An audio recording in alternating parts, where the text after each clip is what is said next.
Monsoon, वो मौसम जिसमें बादल दिल खोल कर बरसते हैं। गीली मिट्टी की खुशबू भला किसे अच्छी नहीं लगती, पर अगर ये बारिश अपने साथ कुछ ऐसा ले आए जिससे पीछा छुड़ाना नामुमकिन हो जाए तो। ये कहानी 32 साल के समीर की सच्ची घटना पर आधारित है। उस रात वो अपने ऑफिस से घर जा रहा था। उस दिन उसकी एनिवर्सरी थी, पर उसे ऑफिस से निकलने में देरी हो गई थी। घर पर उसकी पत्नी रिशिमा उसका इंतजार कर रही थी, पर उसकी बाइक स्टार्ट ही नहीं हो रही थी। उसने सोचा कि बस आने का टाइम हो गया है, तो क्यों ना वो बस लेकर ही चला जाए। बस स्टैंड तक पहुंचते पहुंचते आसमान में गरज रहे बादल बरसने लगे और देखते ही देखते बहुत ही तेज बारिश होने लगी।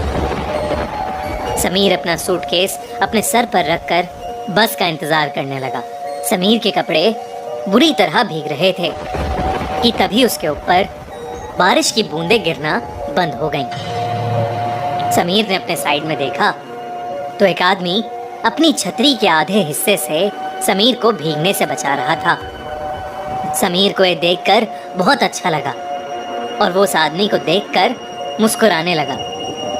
उस आदमी ने हाथों में ग्लव्स, आंखों पर एक काला चश्मा और सर पर एक काली हैट पहनी हुई थी। इसीलिए समीर को वो आदमी दिखने में थोड़ा अजीब लग रहा था। तभी वो आदमी समीर को देखकर कहने लगा, ये दुनिया कितनी अजीब है ना। कहीं बारिश है तो कहीं सूखा, कहीं जिंदगी है तो कहीं मौत। समीर के पास इस बात का कोई जवाब नहीं था। उसने बस मुस्कुराकर अपना सर हिला दिया। उसी समय समीर का फोन बज पड़ा।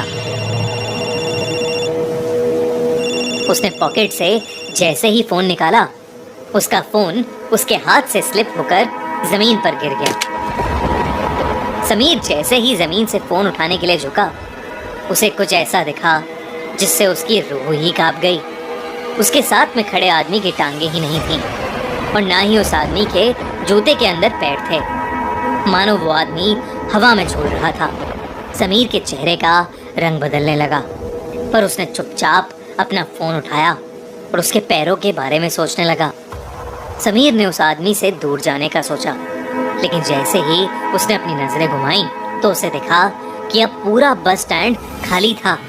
आसपास किसी ऑटो का भी नामो निशान नहीं था। वहां पर अब समीर और उस आदमी के अलावा और कोई भी नहीं था। समीर की हालत अब खराब हो रही थी। देखते ही देखते बारिश और तेज होने लगी। उस तूफान के बीच उस बस स्टैंड पर वही दोनों खड़े थे। समीर को बारिश की वजह से अब कुछ ढंग से दिखाई भी नहीं दे रहा था। उसे कोई बस भी आती हुई दिखाई नहीं दे रही थी।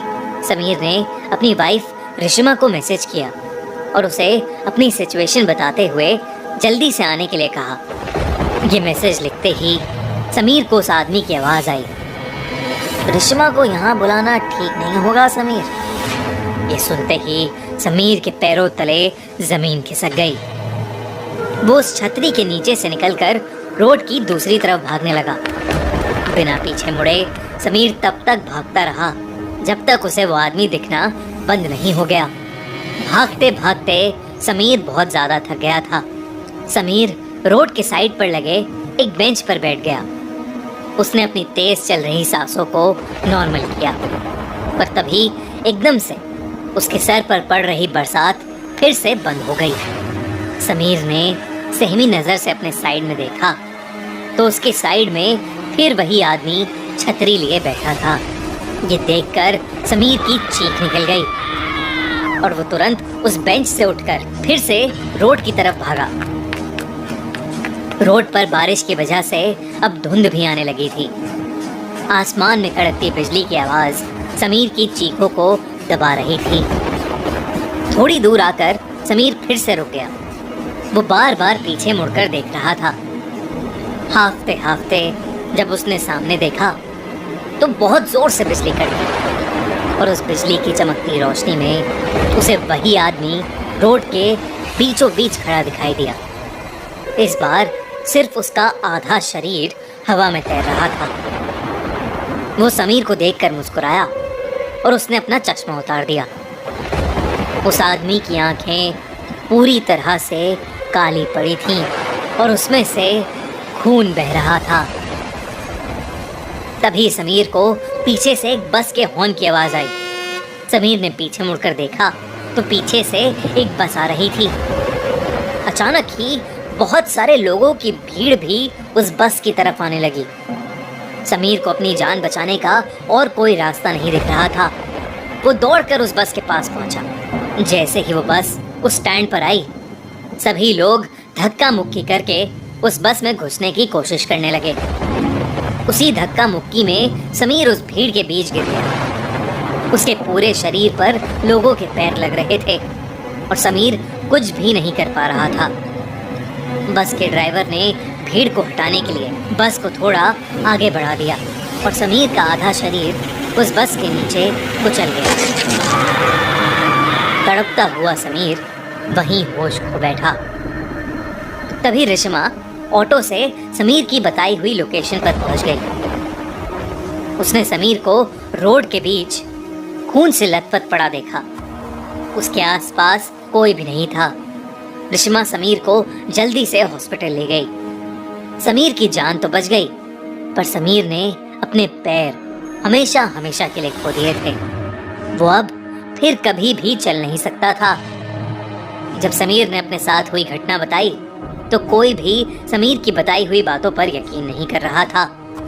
पर जब रिश्मा ने उस बस स्टैंड से जुड़ी न्यूज रिपोर्ट्स को देखा तो उसके होश ही उड़ गए। रिश्मा ने देखा कि करीबन 10 साल पहले ऐसे ही एक केस में एक आदमी की मौत हुई थी और तब से लेकर आज तक हर साल मॉनसून के महीने में एक आदमी ऐसे ही हादसे का शिकार होता है और पुलिस को बयान देते वक्त वो सभी एक अजीब सी काली आंखों वाले आदमी के बारे में बात करते हैं। रिश्मा समझ गई थी कि समीर भी उस काली आंखों वाले आदमी का शिकार हुआ है। कुछ ही सालों बाद डिप्रेशन के कारण समीर की मौत हो गई। अब रिश्मा हर साल मॉनसून के महीने में उस बस स्टैंड पर जाती है इसी उम्मीद में कि उसकी मुलाकात उस काली आंखों वाले आदमी से हो जाए।